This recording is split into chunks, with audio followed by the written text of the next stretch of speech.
Liver says that not even close to Hazrat Umar radiallahu anh. Umar bin Khattab, mashallah, he was so successful that he expanded the Muslim empire, mashallah. And if you read his seerah, you will find the example how a Muslim leader should be. Unfortunately today, none of the Muslim leaders, we have about 56 to 57 countries in which majority of the people are Muslims. In some country 100%, some more than 95, some more than 90, some more than 50%. There are about 57 countries in the world out of a little bit more than 200 countries. That means more than 27% of the countries in the world, there are countries in which Muslims are in majority. Unfortunately, none of these leaders are anywhere close to Umar al-Khattab radiallahu anh. Nowhere close.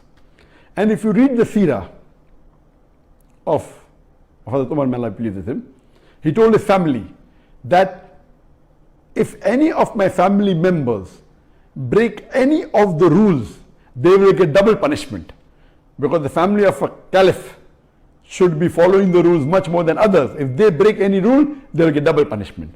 And you have several examples. Unfortunately, we find today that most of the Muslim leaders, they are more, as the sister rightly asked the question, that most of them are corrupt, most of them are dishonest, they are involved more in making money for themselves, unfortunately.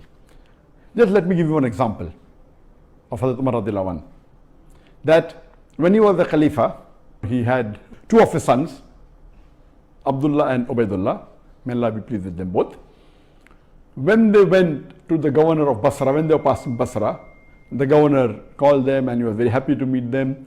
He said, what can I do for you? Then he said, why don't you give this amana to Amir al-Mu'minin, to your father, the Umar al-Khattab radiallahu anh.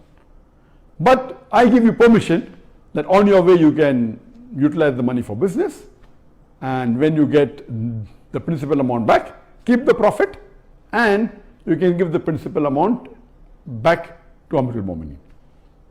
So both the sons of Umar radiallahu anh, they take the money and on their way they do business and they get a huge profit, and they go and give the principal amount to their father Amir al-Mu'minin, and they say this is what the governor of Basra said and this is the amana. So Hazrat Umar was angry and he asked his sons that did the governor give this money to somebody else? They said no. So how come he has given it to you? So Umar radiallahu anh commanded to his sons that give the principal amount as well as the complete profit. Give everything to Baitul Mal. Then the people who were close to Hazrat Umar radiallahu anh, the other Sahabas, they told that this is a business deal and the permission was given by the governor. So what is their fault?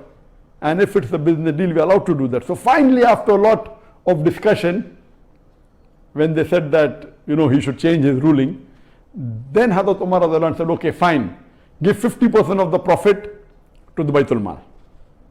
So we see he was so strict and he made it a law that any of his governor, before they appointed, he checks their wealth. And once they relieve the post, he checks their wealth again. And he allows only a small percentage of increase. Anything more than that, he said, give it to Baitul Mal. Not that he accused them of corruption.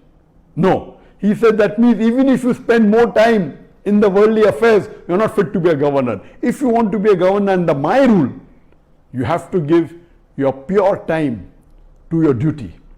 Even if you make money, honestly, that is not your purpose.